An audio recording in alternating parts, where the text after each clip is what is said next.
yang bengkak itu adalah ovariumnya. Saya tidak dibiopsi lagi gitu ya. Saya dioperasi, diangkat semua. Dokternya bilang, oh harus di kemo. Ya berarti saya cancer dong dok. Saya baca paragraf pertama bikin saya susah ini apa hasil ini. Lagi pula saya nggak ngerti, udah saya tutup aja. Saya dinyatakan sembuh Desember 2018, kambuhan. Nah, kegiatan saya saat ini sih ya jalan-jalan aja. Saya melakukan aja apa yang bisa saya lakukan. Ya Tuhan punya rencana masing-masing lah. Tuhan Yesus saya kok sakit banget ya gitu. Jadi eh, ya bersyukur sih selalu ada penyelesaian.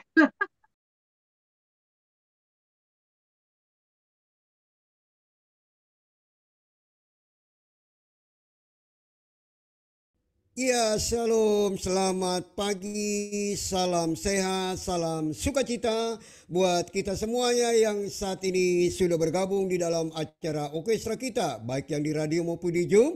Mari kita mau tetap semangat ya. Baik Bapak Ibu Saudara sekalian, pagi ini kita sudah mendatangkan narasumber kita yang mengalami kanker ovarium di tahun 2018 dan beliau bernama Lirce Anajati Renda Kasiang atau disebut dengan Nona. Ya, pagi ini sudah beliau berada dengan kita. Saya sapa dulu buat Ibu Lirce. Ibu Lirce, selamat pagi. Pagi Bapak, Ya, selamat Bu. pagi Ya, teman-teman nanti semua. panggil Ibu Nona apa Ibu Lirce nih? Iya, nama perkenalkan, nama saya nama lengkapnya itu Lierci Anayati Renda Kasiang. Namun karena orang-orang seringkali kesulitan menyebut nama saya, jadi saya seringkali pakai nama Nona, nama rumah yang biasa dipakai. Oke. Jadi saya biasanya kenalnya itu Nona, jarang orang itu tahu nama saya Lirci gitu ya. Ya. Jadi Baik Ibu Lirce, saya panggil Nona ya. Oke. ya, Iya, memang gampang nama Nona nih. Sebab kalau saya panggil namanya panjang dan agak susah begitu ya. ya. Oke, ya baik. Terima kasih Bu Nona sudah di tengah kita yang saat ini.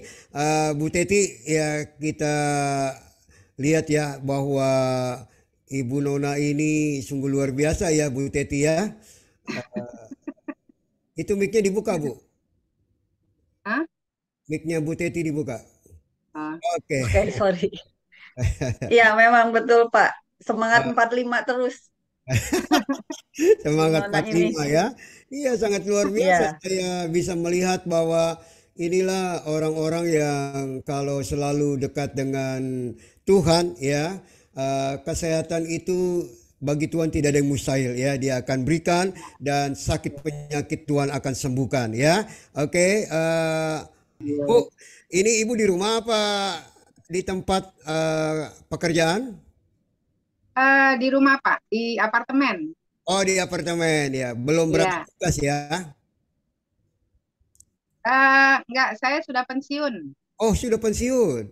Iya, iya. Ya, awet Eh, muda ini Pak Yakub. iya. Boleh tahu umurnya berapa, Bu? 57. Oh, 57. Iya, benar kata Ya, Bu Teti. Awet muda, ya. Ini tidak terima kelihatan. Makanya kasih. itu, saudara, ya.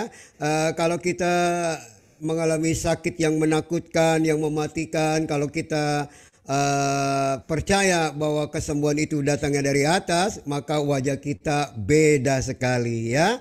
Saya tidak bisa apa saya melihat Ibu Lice ini bukan seorang yang sakit tapi seorang yang sehat ya. Sungguh luar biasa ya puji Tuhan. Bu Lice boleh saya tahu Ibu tinggal di mana ini? Saya tinggal di Cakung, Oh, tepatnya di apartemen Sentra Timur. oke. Apartemen Sentra Timur Residence di Cakung, apa ini ya, Barat. Barat. Iya, kadang-kadang begitu Bu. Kita enak tinggal tapi kita lupa alamat rumah sendiri. Iya, itu memang udah faktor U ya, faktor U kita lupa, kita tinggal aja nanti orang tanya alamatnya di mana? Aduh, saya lupa. Itu memang sudah faktor usia ya. Nah, apa-apa Bu, saya maklumin, saya juga umur kepala lima, jadi saya maklumin apa yang terjadi ya. Kadang-kadang kita lupa. Puji Tuhan ya, kita boleh ada bersama dengan Ibu Lice. Bu Lice, boleh tahu Ibu punya anak berapa ya? Oh, saya single, Pak. Oh, masih single. Ya, Ya, oke. cukup kakak-kakak saya Jadi aja. tinggal di apartemen sendiri atau dengan saudara? Sendiri, tapi kadang Sendiri. kakak saya sering ke sini karena deket ya, deket Oh, rumah dekat kakak ya. saya deket. Ya, baik. Terima kasih Bu Lice ya. Baik teman-teman semua yang ada di Jakarta Timur, yuk kita gabung bersama-sama. Ini teman kita dari Jakarta Timur akan berbagi pengalaman hidupnya tentang sakit yang boleh dikatakan bagi orang-orang itu kanker yang menakutkan ya. Tapi kalau kita menjalani dengan sungguh-sungguh, justru kanker itu menjadi sahabat buat kita untuk kita bisa bergaul dengan beliau. Haleluya ya. Puji nama Tuhan, terima kasih sekali lagi buat Ibu Lice yang ada bersama dengan kita, dan nanti ya di mana Ibu Teti akan memandu kita ya buat acara ini ya, dan kita akan bersama-sama, saya bersama dengan Ibu Teti untuk ngobrol dengan Ibu Lice ya. Dan hari ini saya sapa dulu buat buat Pak Petrus. Salam kenal, salam sehat. Saya juga menyapa buat Pak Rahmat, salam kenal, salam sehat. Dan Ibu Esther, ya salam kenal dan salam sehat. Ya, Bu Esther, selamat pagi. Pagi, Pak Yakub. Ya, Bu Heni, selamat pagi Bu Heni. Saya sapa dulu sebelum saya serahkan Bu Teti ngobrol dengan Ibu Nona. Ya pagi, Ya, selamat pagi Bu Heni. pagi. Saya Selamat lagi di pagi, Bu. Darmais untuk tindakan CT scan. Oh gitu ya. Ya, Iya, saya berdoa supaya bagus hasilnya ya buat Ibu. amin. Ya.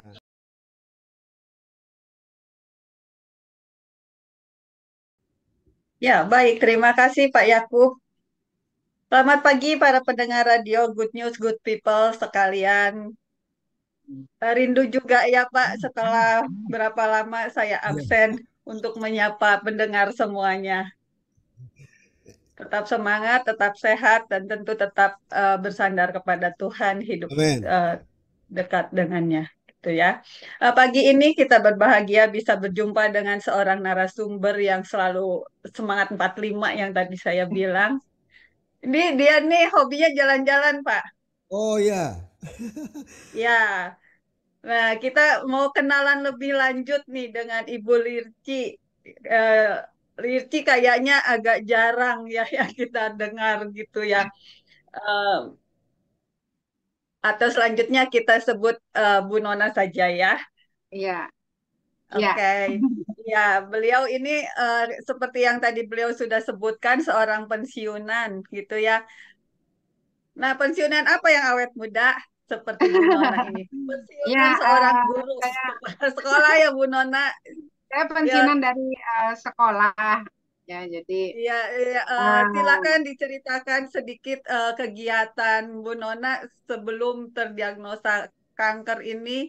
eh, Orang yang super sibuk ini Pak Yakub. Silakan Bu Nona.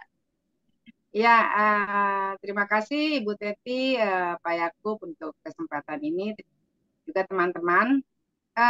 Saya ini pensiunan dari sebuah sekolah. Jadi awalnya itu saya guru, ya, guru di salah satu sekolah swasta besar. Lalu eh, eh, lama saya menjadi guru, lalu saya diminta untuk jadi kepala sekolah di salah satu sekolah baru gitu ya, sekolah yang baru mau dibuat gitu ya. Dan awalnya memang eh, saudara-saudara saya agak ini ya, tapi saya beranikan diri aja gitu ya. Jadi kepala sekolah selama 6 tahun, jadi guru itu kurang lebih berapa tahun ya, 21 apa lebih lah ya. Jadi Wow. ada juga sekolah gitu ya. Saya ngajar eh, matematika, pernah mengajar matematika, pernah mengajar agama Kristen di salah satu sekolah STM negeri. Karena saya adalah salah satu tenaga sukarelawan di salah satu yayasan Kristen. Jadi saya sering Oke. keliling gitu ya bersama teman-teman pelayanan ke daerah-daerah, khususnya untuk anak-anak remaja pemuda gitu ya, remaja pemuda untuk mereka membaca Alkitab gitu ya, punya punya jadi programnya itu ya membaca, menggali isi Alkitab gitu ya. Jadi mengajar mereka bukan hanya sekedar membaca Alkitab, tapi juga bagaimana memahami Alkitab. Jadi juga membantu guru-guru agama Kristen se-Jabodetabek gitu ya. Wow. Jadi kerjaannya ya sering keliling gitu ya, keluar kota bersama teman-teman pelayanan gitu ya. Dan Ya, jadi uh, sibuk gitu ya. Kemudian setelah jadi kepala sekolah di sekolah yang baru karena itu tempatnya jauh gitu ya di Bekasi. Jadi saya sudah kurang jarang karena sebagai kepala sekolah itu banyak sekali gitu ya karena itu hal yang baru buat saya. Jadi pelayanan ini agak saya kurang sering hadir gitu ya. Tapi saya bersyukur untuk pengalaman itu. Kemudian setelah 6 tahun jadi kepala sekolah, saya masuk ke yayasan sekolah menjadi kepala litbang gitu ya. Tapi kepala litbang ini banyak kerjaannya gitu ya. Jadi ya membantu operation director juga kepala-kepala sekolah gitu ya. Dan ya banyak hal lah gitu ya, ngurusin koperasi juga gitu ya. Koperasi sekolah. Jadi uh, uh, uh, pekerjaannya itu beragam gitu yang saya kerjakan gitu ya. Bahkan ketika kepala sekolah TK yang saya bawahi itu mengundurkan diri ya, saya jadi kepala sekolahnya gitu. Jadi waduh. apa ya dibilang serabutan enggak juga sih, teratur juga gitu ya. Cuman memang jadi apa ya, banyak berpikir aja sih, banyak berpikir dan apa gimana kreatifnya gitu ya. Itu yang saya kerjakan. Nah,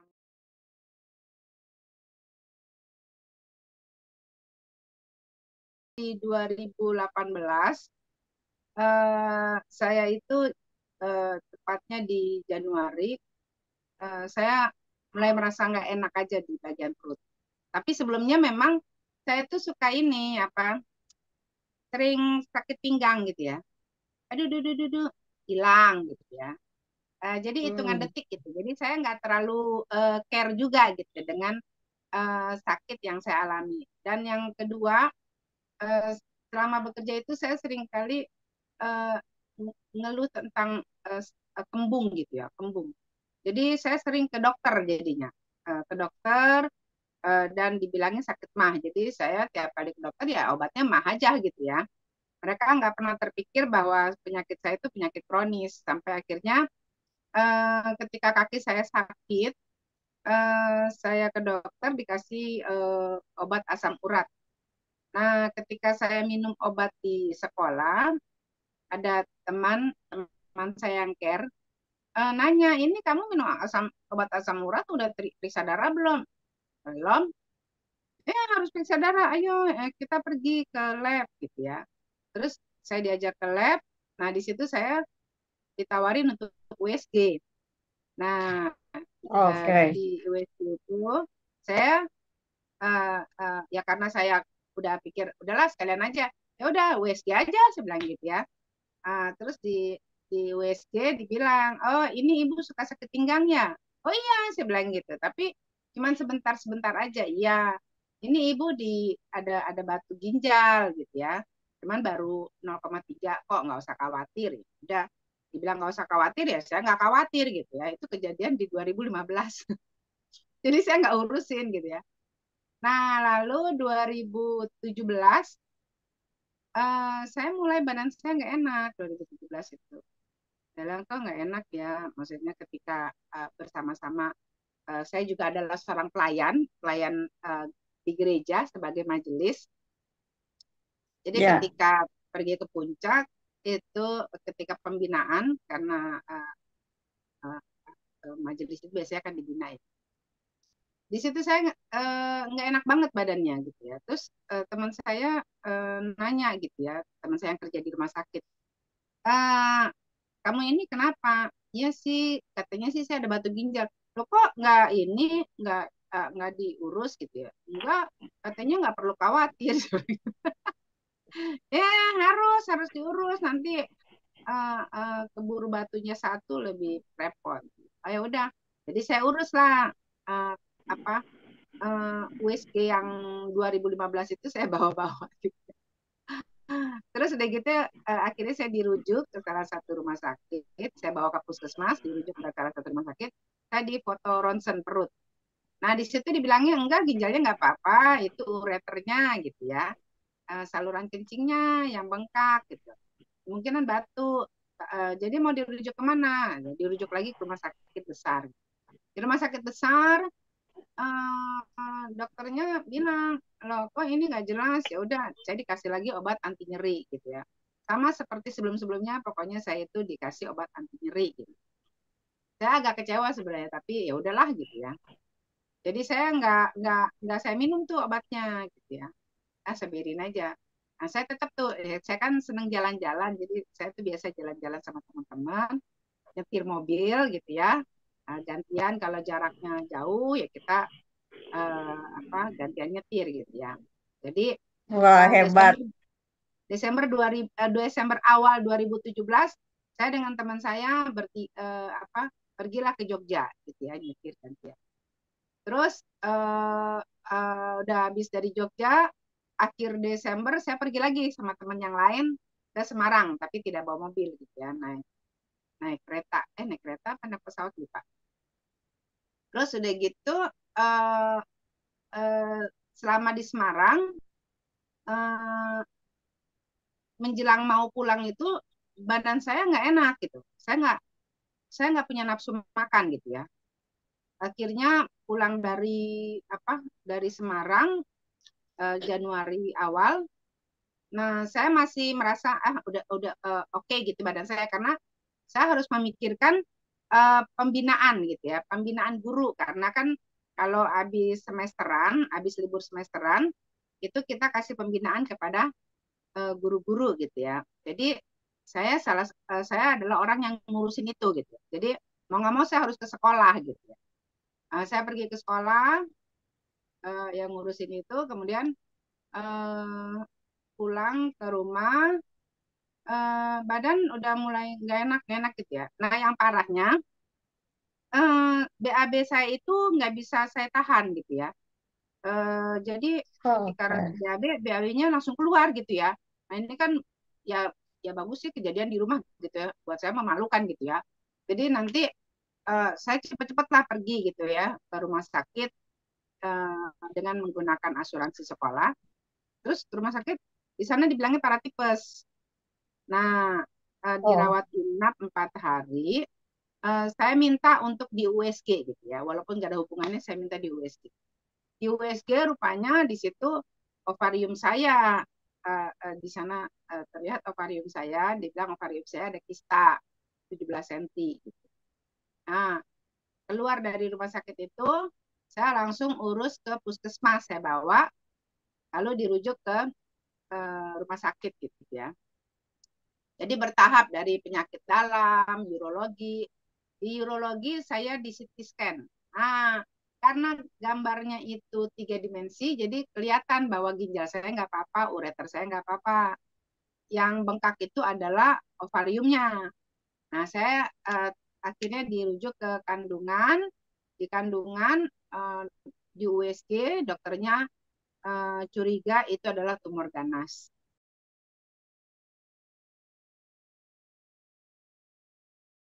Nah, jadi saya diminta periksa CA125, kemudian dirujuk ke rumah sakit yang lebih besar, yang menangani kanker.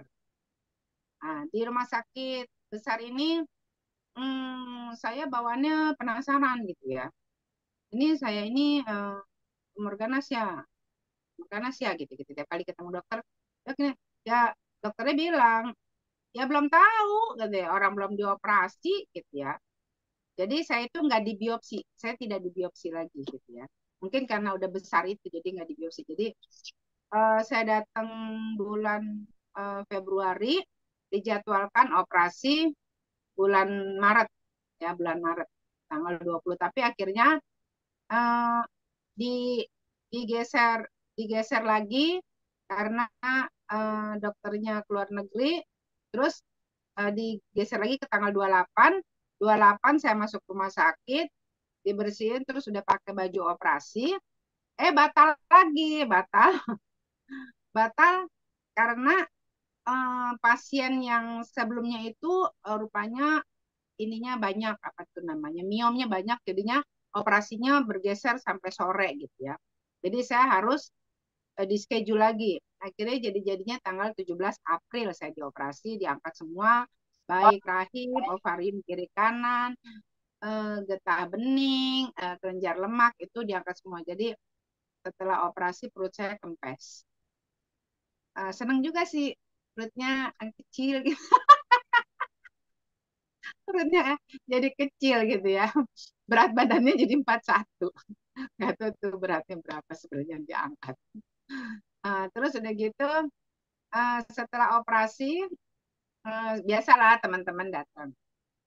Oh ya, teman-teman datang, biasa dikasih apa sih, obat apa sih tuh yang katanya buat cepet kering gitu ya.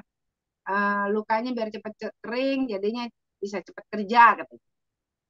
Nah, eh, saya minum tuh obatnya, obat ya pokoknya semacam herbal lah. Saya minum, yang terjadi adalah setelah saya minum obat itu perut saya kayak mengkeret gitu ya. Saya jadi nggak bisa BAB gitu ya. Saya bilang aduh parah Oh, nih. Terus mulai deh saya sakit. Eh, jadi sakit, dikasih obat nyeri juga udah nggak mempan. Terus hmm. akhirnya saya datang ke dokter lagi, onkologinya. Dokternya bilang, oh itu mah harus di kemo katanya gitu. Oh, di kemo dok gitu kan. Ya berarti saya cancer dong dok. Nah, cuman 6 kali kok kata dokternya gitu ya. Ah, wah saya stadium berapa dok gitu kan. Eh, Dokternya diam sebentar terus 3C gitu. Oh, saya akhirnya dapat itu ya, hasil hasil PA, patologi anatomi. Nah, Saya baca, oke. saya baca ada berapa paragraf. Saya baca paragraf pertama, ah bikin saya susah ini apa hasil ini. Kalau dibaca, lagi pula saya nggak ngerti, udah saya tutup aja. Saya berpikir, adalah urusan dokter deh. Terus kayak gitu saya tanya, saya di kemonya kapan dok gitu kan? Eh, ya Mei lah, itu nanti suster-suster yang ini gitu. Akhirnya saya dijadwalkan Mei, tepatnya tanggal 22. Terus saya bingung tuh, saya bingungnya gini, wah saya gimana bilangnya ya ke teman-teman, bilang ke apa operation director gitu ya. Eh, saya diem-diem aja, saya nggak tahu lah, saya merasa nggak nyaman aja kalau untuk cerita itu saya nggak nyaman. Waktu itu saya memang belum bergabung di CISC ya, saya belum bergabung di Ya, CISC, saya bergabung di CISC itu 2019. Jadi saya gumul sendiri aja gitu ya. Sampai akhirnya teman saya, kakak saya yang dari Amerika datang, eh, dia bilang ke saya gini, non, yang namanya cancer itu nggak bisa disembuhkan, dia hanya bisa disembuhkan dengan semangat. Jadi kalau lu semangat, lu hidup. Eh, ya kata-kata itu saya pegang gitu ya. Nah lalu akhirnya eh, karena eh, saya saya saya nggak tahu yang di kemo itu seperti apa, saya nggak tahu. Eh, saya akhirnya teman-teman saya yang persekutuan, biasalah mereka mereka nanya-nanya gitu. Eh, Kanona, Kanona, Kanona sakitnya gitu ya. Terus akhirnya eh, eh, saya cerita juga gitu ya pada teman-teman yang dekat aja. Akhirnya mereka ada yang datang gitu ya. Saya mau di kemo hari Senin, hari Sabtunya sebelum Senin itu teman saya ada 3 orang datang ke apartemen saya. Mereka menyiapkan mental saya istilahnya. Karena tahu nggak di kemo itu diapain gitu ya. Jadi teman saya yang bertiga ini adalah teman yang pengalaman merawat keluarganya. Yang satu merawat bapaknya yang cancer, yang satu merawat ibunya yang cancer, yang satu merawat kakaknya yang cancer. Jadi mereka tuh tanya, apakah saya paham tuh yang namanya kemo. Terus saya bilang gini, saya mengecilkan gitu ya. Biasalah saya nggak terlalu ini sama pengobatannya. Udah dioperasi aja, di kemo aja gitu ya. Nah, saya bilang ya paling diinfus setengah jam terus selesai, saya bilang gitu. Oh, mereka ketawa. Enggak kan Nona, yang namanya di kemo itu bisa 8 jam kan Nona. Terus mereka ceritain, kemo itu nanti itu kering gitu ya, mulut kering. Jadi kan Nona itu harus menyiapkan diri gitu ya. Itu perjuangan kan Nona yang namanya kemo gitu ya. Pokoknya saya dibekalin lah ya, dibekalin pengetahuan, dibekalin apa namanya cara-cara menghadapi kemo gitu ya. Nah terus udah gitu, yang terutama sih teman saya menekankan banget adalah, Nona nanti ya selama kemo tidak ada pantangan makan. Teman saya ini adalah salah satu ahli gizi gitu ya. Nggak ada pantangan makan. Pokoknya Nona makan apa aja. Yang namanya kemo itu susah makan kan. Jadi Nona nggak usah takut makan apa aja. Ekstrimnya, dia bilang gitu, ekstrimnya kalau memang Nona nggak bisa makan apa-apa lagi, Nona pengen Indomie makan aja, makan aja nggak apa-apa. Pokoknya selama kemo nggak ada pantangan. Karena Nona mau makan es krim juga nggak apa-apa. Pokoknya saya tuh disiapkan. Wah memang benar. Pas habis kemo itu badan saya luar biasa sakit gitu ya. Sakit, gatal, aduh nggak tahu mau ngapain. Saya sampai berpikir, oh berarti ini kayaknya saya udah nggak bakalan lama lagi nih gitu ya. Saya nggak bakalan lama lagi. Jadi saya bersyukur ada seorang pendeta yang sering tiap pagi itu menyapa saya. Gitu. Saya bilang nih, Mem, saya manggilnya Mem, kayaknya umur saya nggak bakalan lama lagi deh. Ya jangan gitu, katanya gitu. Semangat. Nanti ini kan, nanti kalau udah pensiun, dinikmati jalan-jalan, gitu. Oh iya, Meme jalan-jalan. Iya, kita ke Yerusalem ya, gitu. Oh iya, iya, iya, kita ke Yerusalem. Jadi istilahnya di semangat karena saya tukang jalan-jalan, jadi semangatnya jalan-jalan. Sudah gitu. Akhirnya saya melewati masa, ya puji Tuhan akhirnya terlewati masa sulit. Malah malah pendeta saya yang biasa menguatkan saya meninggal duluan gitu ya. Meninggal duluan karena ini karena kecelakaan ya. Jadi istilahnya saya bilang aduh, ya udah 2019 akhirnya ya mau nggak mau karena kemo rambut rontok dan saya harus pakai penutup kepala segala macam, mau nggak mau akhirnya banyak yang tahu gitu ya. Dan sebelum kemo memang saya lapor dulu ke operation director dan dia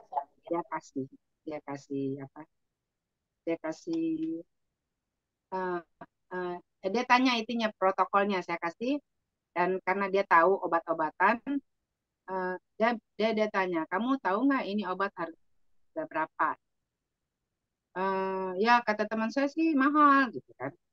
Jadi istilahnya mungkin sekarang kalau obat kemo itu sekali kemo 20 juta atau 30 juta kali ya. Oh iya, dia bilang gitu. Jadi saya bersyukur banget ya di dalam saya melewati masa sakit ini ada teman-teman yang menyiapkan saya untuk menghadapi kemo gitu ya.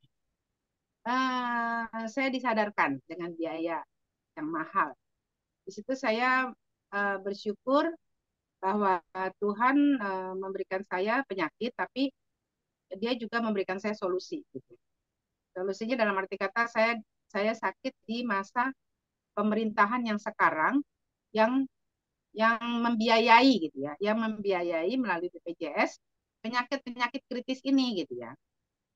Karena saya nggak punya asuransi untuk penyakit kritis gitu ya. Jadi ya saya bersyukur gitu ya. Jadi operasi saya mengadakan BPJS, kemo saya mengadakan BPJS gitu ya. Jadi ya kalau untuk bayar ya pasti nggak sanggup. Nah 2019 saya teman saya memperkenalkan saya gitu ya untuk join di CISC gitu ya. Karena teman saya ini seorang dokter, dia bilang kamu mau nggak dimasukin ke grup yang cancer gitu ya. Jadi 2019 itu saya kondisi udah sehat, udah lewat ke masa-masa itu ya. Oh ya boleh gitu ya. Akhirnya saya dimasukkan join, terus udah gitu sempat diajak ngobrol sama adminnya gitu ya. Udah saya masuk tuh 2019 ke CISC dan saya bersyukur juga gitu ya. Di CISC ini banyak teman-teman yang sharing tentang sakitnya mereka, dan saya di situ juga ikut menguatkan, ikut juga dikuatkan gitu ya, karena di 2020 rupanya kambuh. Nah ketika kambuh saya disebut namanya cancer ovarium residif gitu ya. Jadi saya bukan punya dua cancer gitu ya, tapi saya cancer ovarium. Ketika awal itu cancer ovariumnya. Oke, tolong ditahan dulu sebentar Kak Nona. Nah, ini dia kenapa disebut residif ya. Kalau kita dengar kata residif itu kan ingatnya residivis apaan nih gitu ya.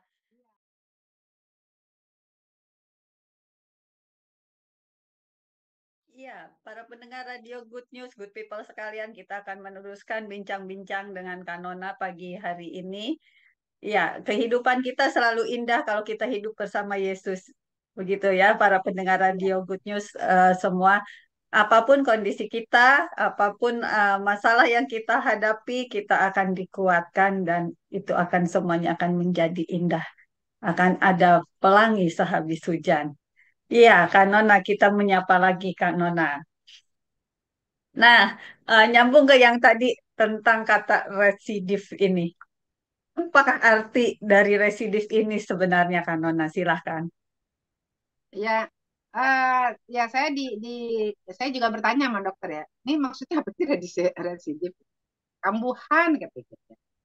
Jadi karena saya kambuh, istilahnya cancer saya kambuh, jadi disebutnya cancer residif gitu. Nah, jadi yang namanya orang cancer itu setelah dia dinyatakan sembuh, saya dinyatakan sembuh Desember 2018.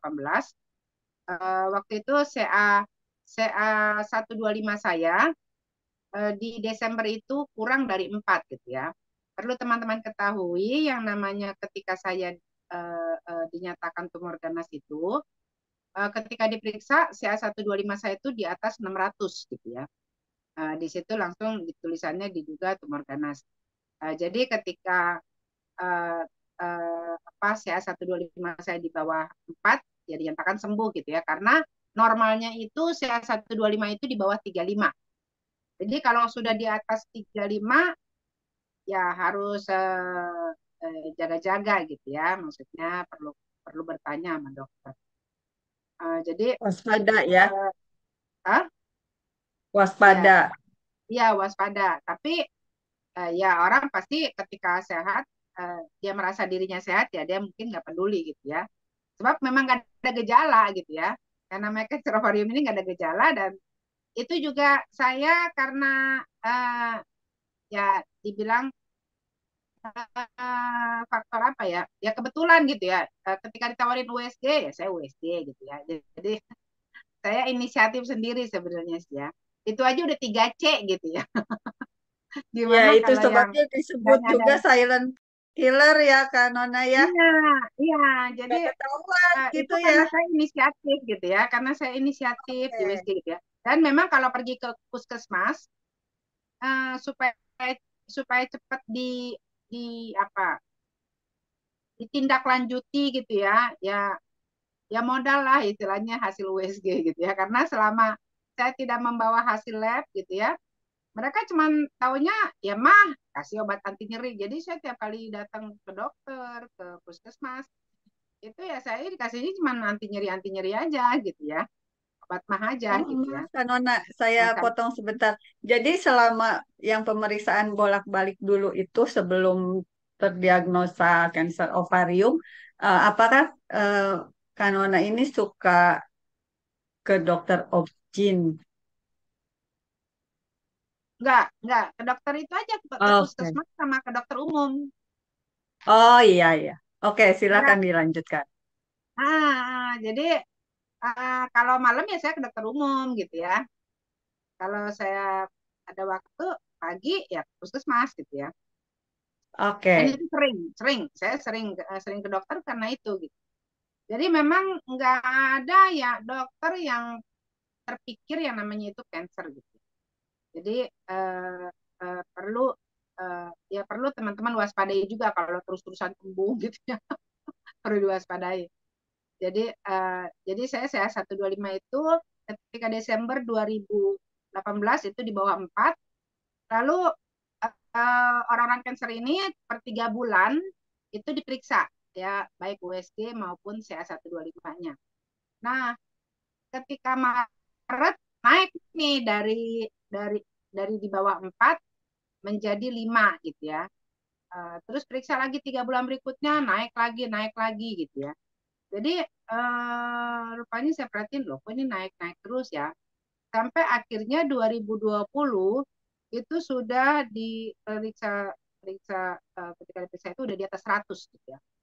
100 Hmm. 110 apa 125. Tapi dokter masih bilang aman karena hasil USG-nya itu masih dianggap tidak menunjukkan adanya tumor gitu ya. Jadi dibilang oh ini masih aman, masih aman. Tapi dok ini kok tinggi gitu ya. Tapi kok tinggi CA125-nya gitu. Sampai akhirnya saya mengalami kesulitan BAK ya, buang air kecil. Jadi Hmm. berasa pipis, tapi ketika udah sampai di WC, dia nggak keluar. Dia nggak keluar. Eh, Sampai akhirnya bilang, ini gimana ya? Nah, cuman kalau saya diemin gitu ya, saya akhirnya pakai Pampers. Jadi kalau saya pakai Pampers gitu, jadi saya saya nggak ke WC gitu ya. Saya nggak ke WC, saya diemin aja. Ketika saya berasa pipis, ya udah saya pipisin gitu ya. Dia keluar gitu ya. Tapi Ya. kalau misalkan saya ke WC nggak keluar aneh gitu. Jadi saya akhirnya ya pakai pampers saja gitu ya. Supaya pipisnya keluar gitu ya. Jadi kondisinya saya kalau udah rasa pipis eh, kalau saya bergerak ke WC dia nggak keluar ya udah. Akhirnya saya cara nanganin ini seperti itu dan akhirnya diperiksa lagi itu rupanya ada kista. Ada kista Hmm. yang menekan anus maupun kantong kemih. Itu jadi yang menyebabkan saya tuh kesulitan pipis gitu ya. Sama kesulitan juga BAB gitu ya. Sempat juga saya dikasih obat obat ini ya, herbal ya. Dan memang BAB saya sempat lancar gitu ya, obat ini. Tapi itu pun juga akhirnya lama-lama mengalami kesulitan juga. Dan ketika diperiksa CA125 saya sudah di atas 200. Ya ketika saya ke lab itu diperiksa sudah di atas 200. Dan tapi anehnya eh, nggak ada nggak istilahnya gini. eh, di saya itu nggak ada tumor yang menunjukkan tanda-tanda kanker gitu ya. Yang ada cuma Hmm. kista, ya kista gitu. Jadi dokternya agak-agak gimana ya mau mengambil keputusannya di kemo gitu ya. Tapi akhirnya saya bilang saya udah nggak tahan lagi, saya susah pipis, susah BAB gitu ya. Akhirnya dokter memutuskan saya di kemo lagi. Nah, ketika di kemo, nah saya sempat tuh kesulitan pipis gitu ya. Tapi terus udah gitu dalam ketika dokter sudah mau ambil kateter gitu ya, saya coba menenangkan diri gitu ya. Kebiasaan saya adalah mendengarkan lagu gitu ya, saya bawa gitu ya. Jadi udah saya tenangin dulu, keluar sendiri, pipisnya keluar sendiri gitu ya. Jadi nggak jadi dipasang kateter. Nah, akhirnya selesai kemo pertama, kemo kedua, akhirnya saya enak lagi gitu ya, enak lagi. Jadi maksudnya pipisnya, BAB-nya lancar lagi gitu ya setelah kemo. Nah, saya di kemo yang seri kedua itu September atau Oktober 2020, selesai di Februari 2021. Nah, jadi saya pensiun di Januari akhir 2021 sesuai dengan usia 55 tahun gitu ya. Dan saya bersyukur gitu ya kondisinya, karena saya waktu itu masih kondisi kemo, istilahnya lemas, dan kondisi waktu itu juga COVID sedang tinggi-tingginya gitu. Jadi saya bersyukur lah ya ketika pensiun, istilahnya Tuhan menyelamatkan saya. Karena ketika Maret saya dengar kabar itu staff saya yang satu ruangan itu kena COVID dan ibunya meninggal. Jadi ada beberapa yang orang tuanya meninggal.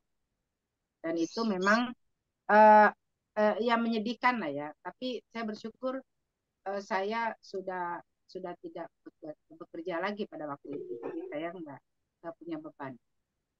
Lalu selesai kemo Februari 2020, April 2021 saya dioperasi, kista diangkat. April 2021 kista diangkat. Nah, di situ saya pendarahan terus gitu ya. Saya tanya sama dokter, kok saya pendarahan terus ya gitu ya. Kata dokter memang kalau yang namanya operasi kedua itu jauh lebih sulit daripada operasi pertama.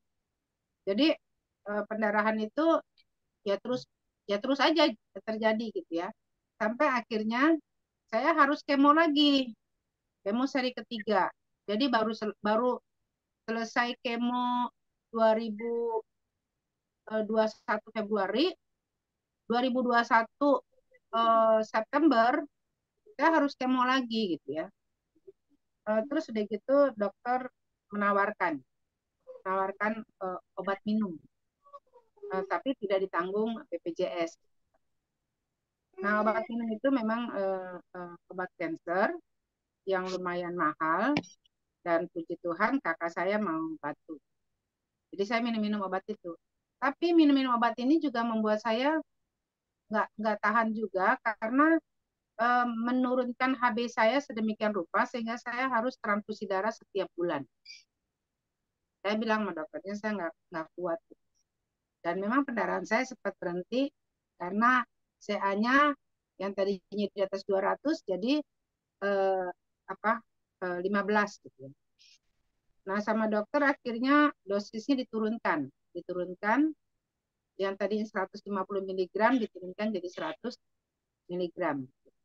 Saya minum obat ini, tapi setelah diganti dosisnya dari 150 mg ke 100 mg, lama-lama naik lagi nih, CA125-nya naik lagi gitu ya.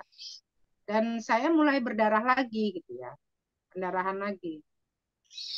Akhirnya sampai setahun saya minum obat kanker ini, setahun lebih lah ya. Jadi 2022 saya di USG lagi, Desember saya di USG lagi, rupanya muncul lagi yang namanya tumornya ya, dan muncul itu di kepala vagina. Jadi makin deres ininya perdarahan saya. Juga di bagian tempat yang rahim, jadi rahimnya sudah diangkat, kankernya kebentuk lagi di tempat rahim. Jadi karena kansernya dianggap kecil dan masih di tempat itu juga, akhirnya sama dokter saya di konsul ke bagian radiasi gitu ya. Jadi saya diradiasi sebanyak 20 kali. Ya ditembak, diradiasi, tapi masih pendarahan gitu ya. 20 kali, seharusnya 25 gitu ya. Tapi terus ada dokter yang bilang, enggak, ini dia bukan kanker serviks, dia kanker ovarium. Jadi nggak usah banyak-banyak katanya gitu. Nanti malah tambah tubuh baru lagi katanya gitu. Oh ya udah, akhirnya saya dihentikan 20 kali, dihentikan, dikembalikan lagi ke dokter onkologi. Nah, cuman setelah radiasi 20 kali, kanker saya yang di perut bagian atas masih ada, dan sekarang juga masih ada.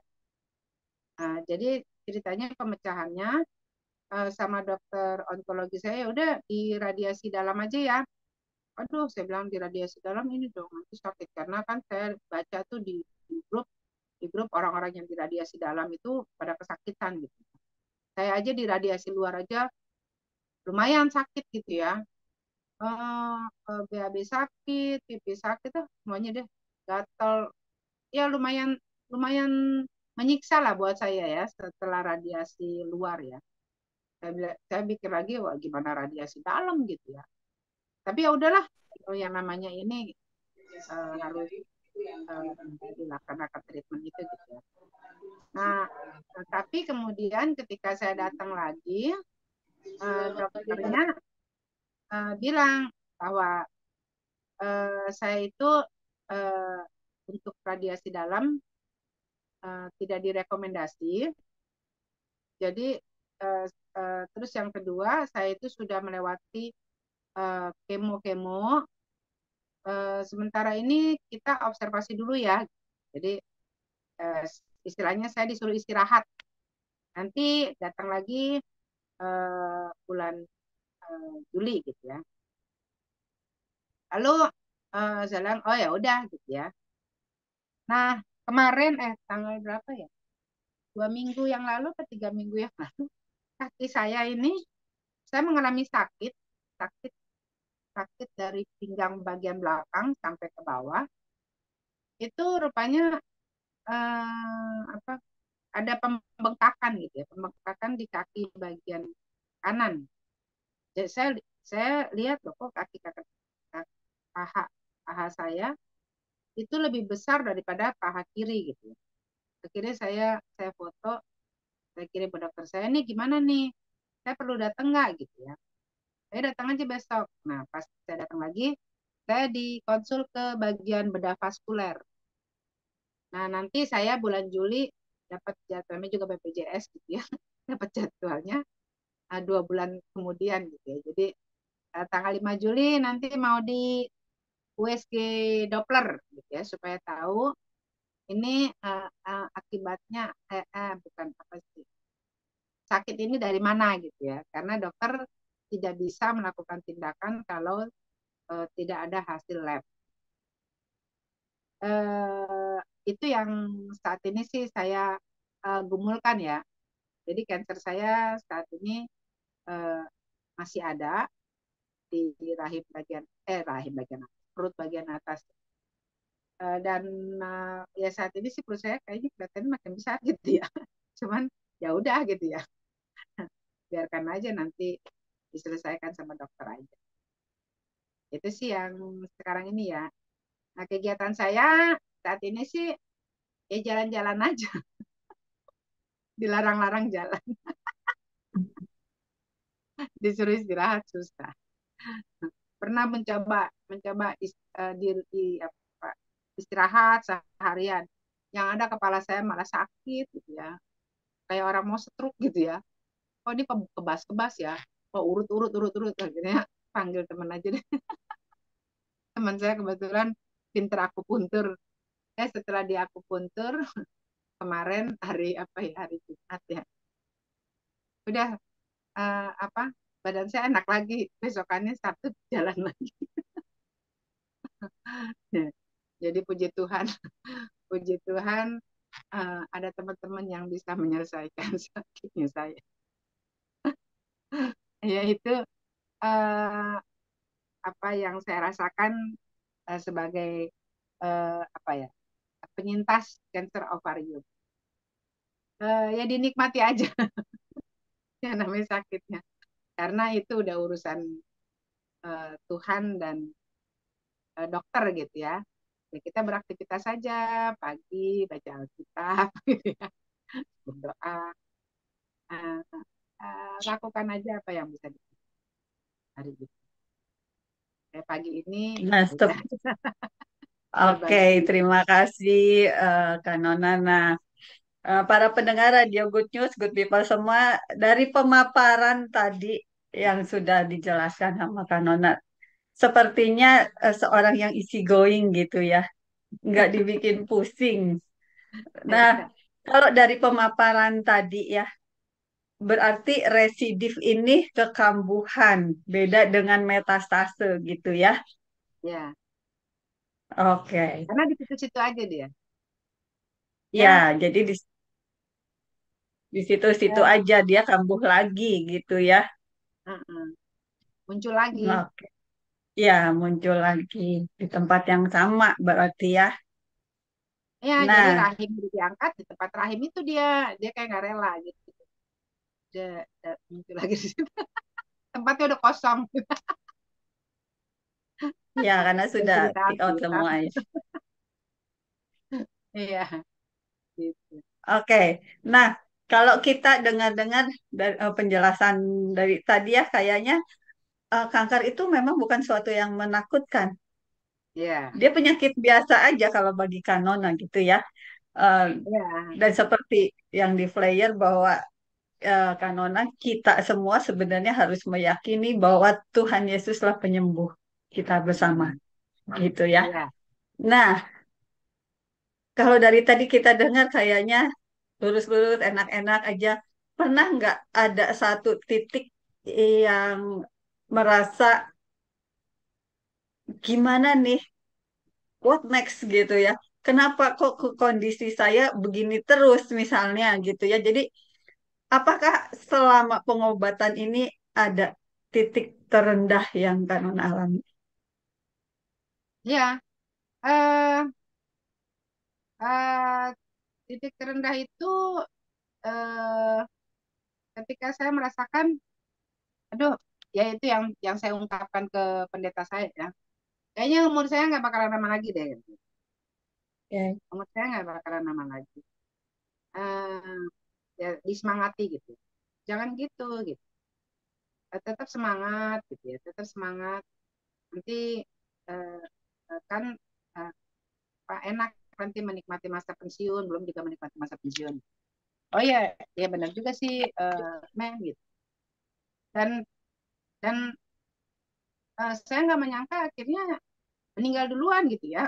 Saya melihat orang-orang sehat itu justru lebih dulu daripada saya gitu. Jadi yang nggak sakit malah malah meninggal gitu ya. Jadi istilahnya masalah masalah urusan eh, mati itu bukan untuk orang sakit gitu ya. Bahkan orang yang Ya. lagi kerja aja kadang eh, meninggal gitu ya, karena penyakit yang memang tidak diketahui sebelumnya. Jadi sebenarnya eh, ya memang sih penyakit kritis, penyakit kanker ini yang bikin gak enaknya itu dia lama gitu ya. Beda halnya penyakit ya, eh, simple gitu, sederhana. Tiba-tiba Itu kan kata kita oleh ya. tetangga Jadi cuman kita kalau kita ini pakai penderitaan aja gitu ya. Saya pernah tadinya saya hari ini mau memutuskan mau ke dokter gitu ya, karena perut saya berapa malam ini kok sakit gitu ya. Berapa malam ini sakit, saya bilang aduh ini jangan-jangan ini kankernya mulai ini lagi nih. Mulai bikin ini lagi gitu ya. Udah makin parah lagi gitu ya, karena saya mulai sakit gitu ya. Tapi saya berpikir lagi, ini jangan-jangan masuk angin nih saya sakitnya gitu. Jadi saya makan bawang putih gitu ya, makan bawang putih. Jadi bawang putih itu saya iris kecil-kecil terus saya telan gitu ya. Saya pakai air saya telan. Ah, agak enakan. Jadi nanti setelah berapa jam gitu, nanti kentut-kentut gitu ya. Oh udah enak gitu ya. Jadi saya berpikir, oh ini angin. Gitu. Jadi saya apa ya, nggak panik-panik juga ketika sakit gitu ya. Maksudnya paling kayak kemarin hari Sabtu malam gitu saya nggak bisa tidur karena kesakitan. Mungkin karena jalan-jalan itu ke Gua Maria. Kebanyakan jalan nih. Kamis kesakitan luar biasa. Terus Jumat saya ditusuk jarum, enak. Sabtu saya jalan-jalan lagi ke Rangkas Bitung. Pulang dari Rangkas Bitung malamnya nggak bisa tidur gitu ya. Jalan doni. Tapi sekarang udah enakan lagi, puji Tuhan sih. Saya selalu berusaha menepati jadwalnya dokter gitu ya. Terus bulan Juli ya udah bulan Juli gitu ya. Cuman kemarin itu karena kaki ini masih besar ini kakinya nggak tahu gitu. Tapi sakitnya sih udah enggak ya. Kalau kemarin itu hari Kamis saya tuh duduk salah, diri salah, tidur salah gitu ya. Ya saya coba berusaha caranya gimana ini gitu. Urut-urut enakan dikit terus sakit lagi gitu. Udah saya panggil teman saya dan menyelesaikan, saya nggak jadi lagi mau ke rumah sakit, saya nggak jadi lagi. Mungkin nggak, jangan ditiru. Tapi saya hari Minggu pagi saya pelayanan lagi karena saya majelis ibadah Minggu, ada tugas ibadah Minggu saja. Cuman ketika selesai ibadah saya lemes, jadi tiba-tiba pulang. Terus ya pagi ini seger lagi. Ceritanya sih mau ke rumah sakit tapi udah nanti dulu lah, Senin depan aja. Ya istilahnya ya saya melakukan aja apa yang bisa saya lakukan hari ini, besok dan seterusnya. Jadi yang namanya penyakit itu mau penyakit kanker, ada lagi penyakit yang lebih parah dari itu kok gitu ya. Dan ya Tuhan punya rencana masing-masing lah. Kenapa masih diberikan kehidupan ya kita cari maknanya aja. Gitu. Makna kita masih. Jadi kalau dibilang titik terendah gitu, saya menyikapinya kalaupun toh saya sakit kayak malam-malam gitu saya sakit. Ya saya bilang Tuhan Yesus saya kok sakit banget, saya kok sakit banget. Jadi istilahnya ya nangis tapi ya udah gitu loh, bukan sesuatu yang maksudnya apa ya protes gitu enggak. Jadi saya di bawah santai mungkin ya. Jadi kalau memang saya kesakitan banget, saya cuma bilang Tuhan Yesus saya kok sakit banget ya gitu. Jadi ya bersyukur sih selalu ada penyelesaian. Itu aja sih. Oke. Iya, itu para pendengar Radio Good News bahwa Kak Nona ini seorang yang easy going, tidak dibikin pusing gitu ya, walaupun memang sampai saat ini sebenarnya masih ada masalah yang perlu selesaikan gitu ya tentang Iya. kesehatan ini, terutama yang kaki tadi gitu ya. Nah, para pendengar Radio Good News, jika Anda ingin berinteraksi secara langsung dengan Kanona, silahkan bisa melalui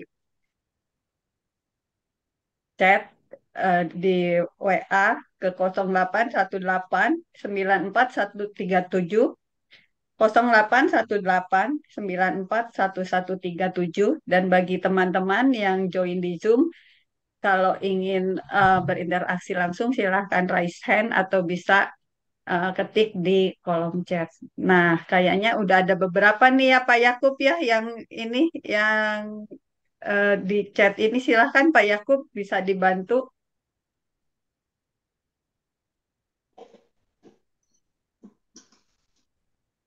Iya, nah pertanyaannya yang pertama dari saya mulai dari atas dulu ya, dari Ibu Mentor ya Butar-Butar. Makasih Bu Nana sudah berbagi buat kami semua hal-hal sederhana yang bisa membuat kita jadi lebih baik, hal-hal praktis ya bisa menguatkan banyak orang ya. Dan Pak Petrus Adrianto berkata itu masih bermasalah, jangan disepelekan. Iya, saya nggak tahu ini dokter atau bukan ya. Pak Ibu Mentaria juga berkata kita sebagai pasien kanker ataupun penyintas, kita memang harus selalu waspada untuk rajin evaluasi apa yang dirasakan setiap harinya dan selanjutnya harus rajin kontrol. Itu chat-chat yang ada Bu di apa Ya. di ini ya. Oke, saya mau tanya nih sama Ibu Nona, Bu Nona, sakit yang Ibu alami itu pengalaman rohani apa yang Ibu dapatkan dari sakit ini? Silakan Bu. Ya, saya bersyukur dengan saya menderita sakit ini gitu ya. Karena memang ketika saya belum sakit ini memang saya sibuk gitu ya. Memang sibuk pekerjaan, sibuk juga pelayanan. Kenapa saya seperti itu? Karena kita hidup itu sifatnya sementara gitu. Jadi harus digunakan dengan semaksimal mungkin. Jadi memang ketika sakit gitu ya, saya mengalami banyak banyak waktu untuk merenung gitu ya. Untuk merenung kasih Tuhan, untuk merenung apa yang saya sudah buat selama ini, apa yang bisa saya lakukan dan saya sering kali bertanya Tuhan uh, apa uh, yang bisa saya lakukan di maksudnya di masa seperti ini karena untuk saya bekerja lagi karena saya orang yang awalnya workaholic ya istilahnya orang yang hari-hari kerja gitu. Terus saya harus diam gitu ya, berdiam di rumah gitu ya. Walaupun saya pelayanan juga gitu ya. Saya berusaha untuk terus mencari apa yang harus saya lakukan di saat seperti ini gitu ya. Akhirnya saya bersyukur gitu ya. Saya coba berkunjung menguatkan gitu ya, menguatkan teman-teman dan melalui grup CISC juga saya bersyukur juga gitu ya. Istilahnya bisa hadir, bisa ikut mendengarkan, bisa ikut menguatkan. Kadang mereka juga chat saya gitu ya. Mungkin heran juga nih orang sakit tapi kok gini banget gitu ya. Easy going banget gitu ya. Jadi mereka penasaran. Kadang ada yang chat japri-japri saya itu penasaran gitu ya. Itu gimana sih sakit nggak sih gitu ya dan seterusnya gitu. Jadi ya memang sakit tapi ya diterima aja gitu ya saya sering diterima aja percaya aja yang namanya masa sulit itu akan lewat gitu ya jadi setiap orang itu pasti ada masa sulit gitu ya Dan bagaimana kita bisa melewati masa sulit itu, ya, ya mental kita harus ada semangat, nggak bisa nggak bersemangat. Orang juga yang belum dapat kerja juga tetap harus semangat gitu ya. Setiap orang pasti banyak pikiran gitu ya. Entah itu pikiran sakitnya dan banyak lagi gitu ya. Jadi kembali lagi ke hubungan dengan Tuhan gitu ya. Jadi yang membuat kita kuat, yang membuat kita tenang, itu memang nggak bisa dipungkiri adalah hubungan kita dengan Tuhan gitu ya. Karena ada hal-hal yang kita sulit untuk cerita ke orang lain. Jadi dan pengalaman saya juga adalah ada teman yang menganggap bahwa penyakit kanker itu adalah karena ada dendam gitu ya.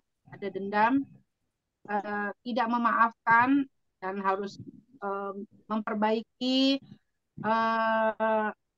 Ya jadi kayak kesannya yang namanya orang sakit kanker itu karena tidak ada keharmonisan dalam hal hubungan-hubungan dengan sesama gitu ya. Nah saya ini saya bingung dengan cara berpikirnya gitu ya. Tapi saya coba menjelaskan gitu ya. Yang namanya sakit itu kadang dipakai Tuhan juga untuk kita menguatkan orang lain. Seperti ketika saya sedang dirawat di rumah sakit gitu ya. Ada juga yang pasien lain gitu ya, yang divonis bahwa dia harus cuci darah gitu ya. Saya ikut mendengarkan dan saya ikut bisa menguatkan gitu ya. Jadi memang kadang kita juga ketika dirawat inap, buat saya itu juga kesempatan gitu untuk kita juga menunjukkan kepada pasien-pasien lain semangatnya kita gitu. Bahkan ada pasien juga yang bilang, Ibu Nona ini ya apa seperti bukan orang sakit gitu ya. Padahal mah sama aja sih sakit juga.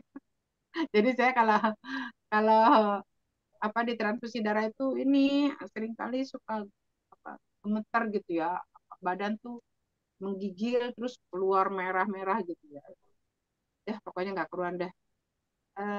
Tapi ya itu karena ya pagi bersenandung gitu ya, jadi mereka lihat-lihat aja gitu ya. Jadi memang kehadiran kita di saat kita dirawat gitu ya, mereka juga rupanya perhatiin gitu ya, pasien-pasien lain. Jadi memang sebenarnya kelihatannya sepertinya kita ini aduh kayak nggak berbuat sesuatu, tetapi kehadiran kita sebenarnya itu adalah berkat buat orang lain. Bahkan di gereja juga mereka yang sakit-sakit gitu ya, yang malas-malas gitu ya, kadang saya dijadiin contoh gitu ya. Ya itu sih Kalirce walaupun ya sakit gitu ya, tetap dia datang ke gereja. Jadi ya saya selalu bilang ke apa ke jemaat itu kalau memang kaki masih bisa berjalan, mulut masih bisa berbicara, ya datang aja sama Tuhan gitu loh. Jangan malas untuk bergereja karena apa gitu. Jadi itu yang saya rasakan ya selama saya sakit, saya bisa berbicara dengan orang sakit. Karena kecenderungannya orang sakit itu kalau dinasihati orang sehat, dia berpikirnya gini, terang aja lu sehat, tuh enak gue harus sabar, harus ini.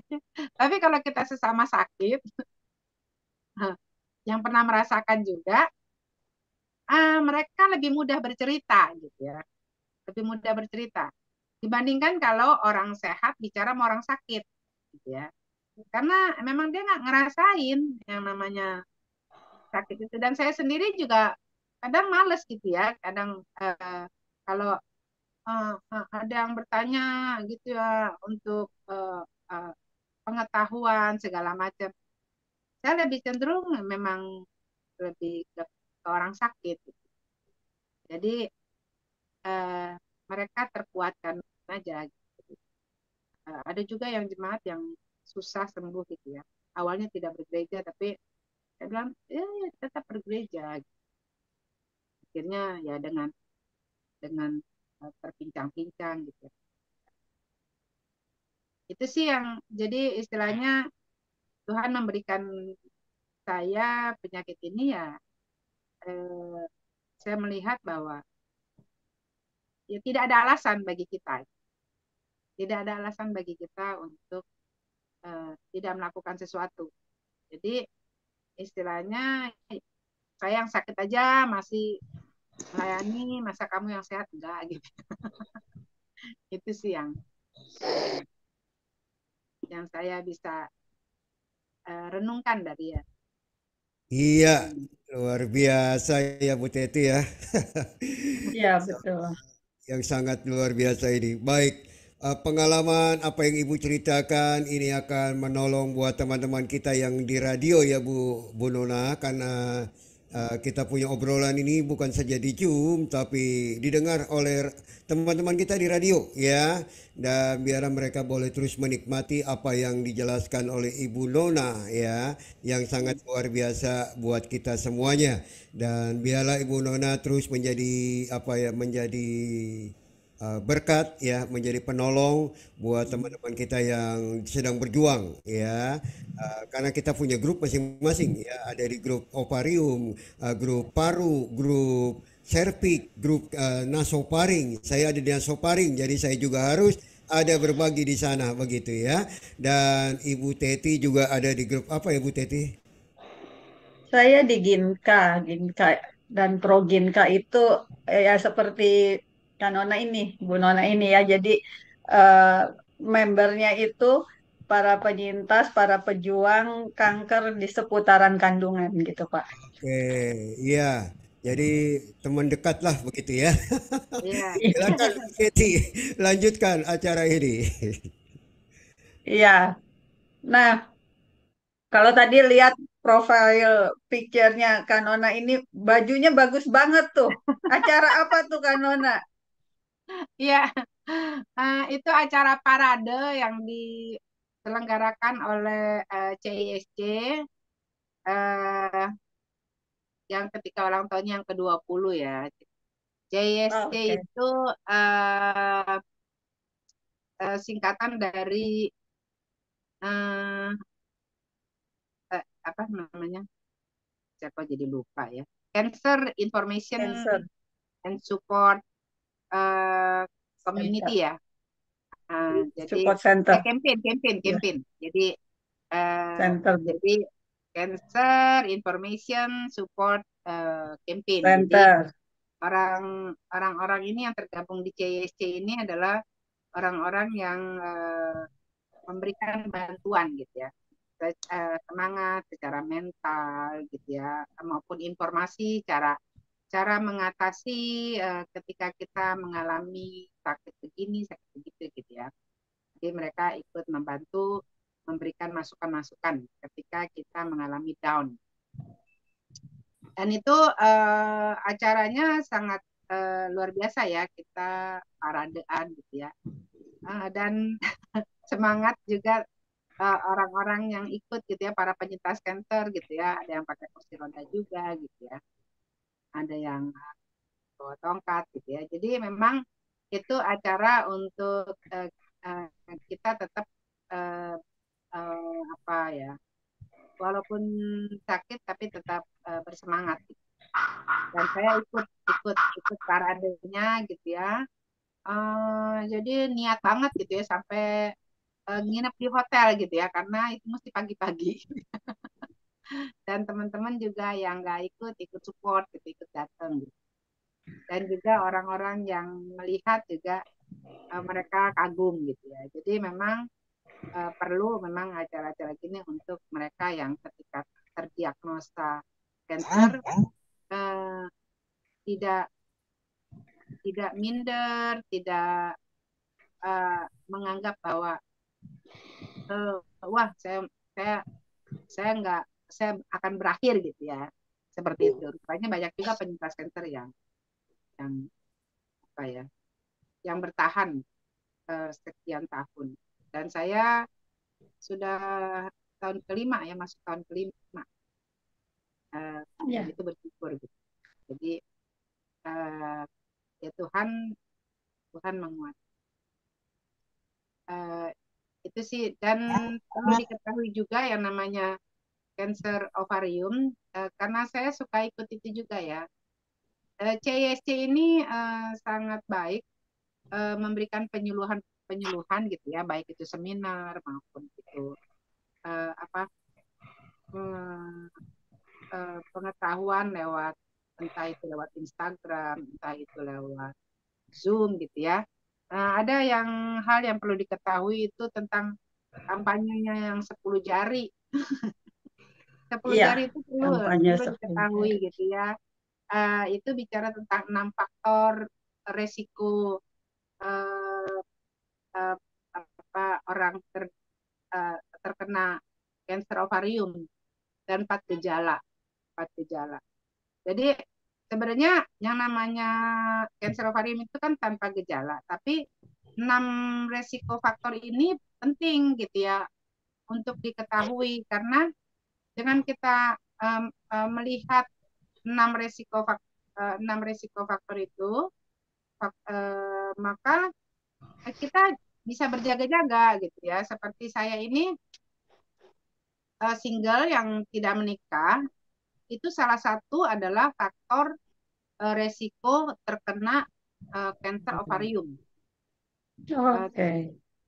Terus yang kedua, untuk ibu yang melahirkannya jarang, ya maksudnya berumah tangga tapi melahirkannya jarang, itu juga bisa salah satu juga faktor resiko dari kanker ovarium.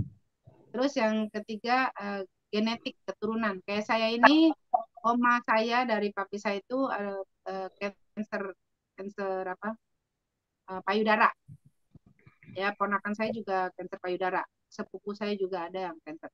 Nah, itu juga kita perlu waspada juga, memeriksakan diri gitu ya, walaupun tidak ada gejala ya. Dengan melihat 6 faktor ini ya perlu juga gitu ya. Ya, itu biasanya. Terus begitu dengan pertambahan usia di atas 50 gitu ya.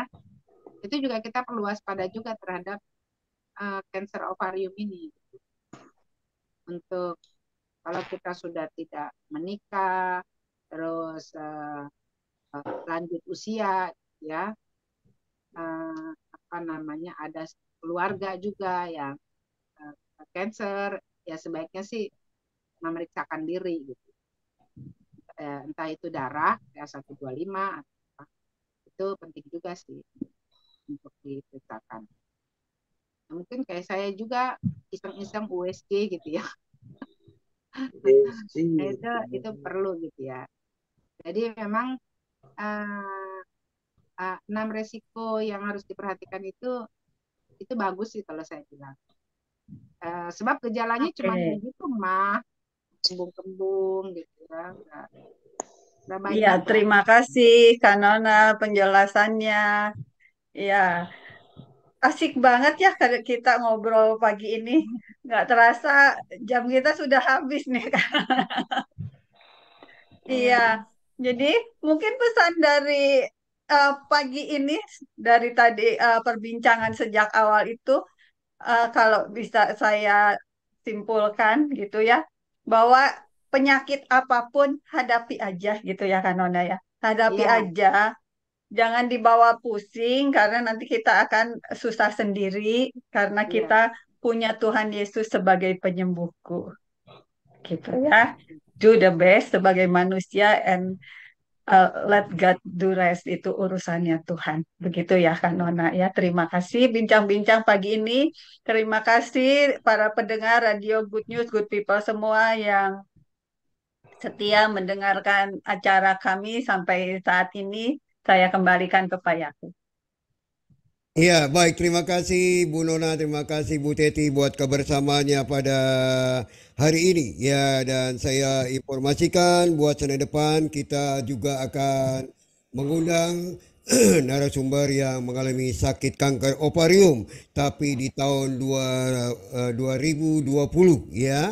Dan beliau juga sudah ada di tengah kita, dan minggu depan, Senin depan beliau akan ngobrol-ngobrol dengan kita ya. Jadi Bapak Ibu Saudara sekalian, bulan ini adalah bulan ovarium yang dimana kita mau terus memberikan motivasi buat teman-teman yang sedang mengalami kanker di sekitar ovarium ya. Tuhan boleh tolong, Tuhan boleh menyertai. Terima kasih sekali lagi Bu Nona. Terima kasih buat teman-teman yang semua sudah bergabung. Mari kita satukan hati, kita berdoa buat acara kita pada hari ini. Bapa, terima kasih, kami naikkan syukur kepadamu. Engkau sudah memimpin menolong acara orkestra kami dari awal sampai pada akhirnya.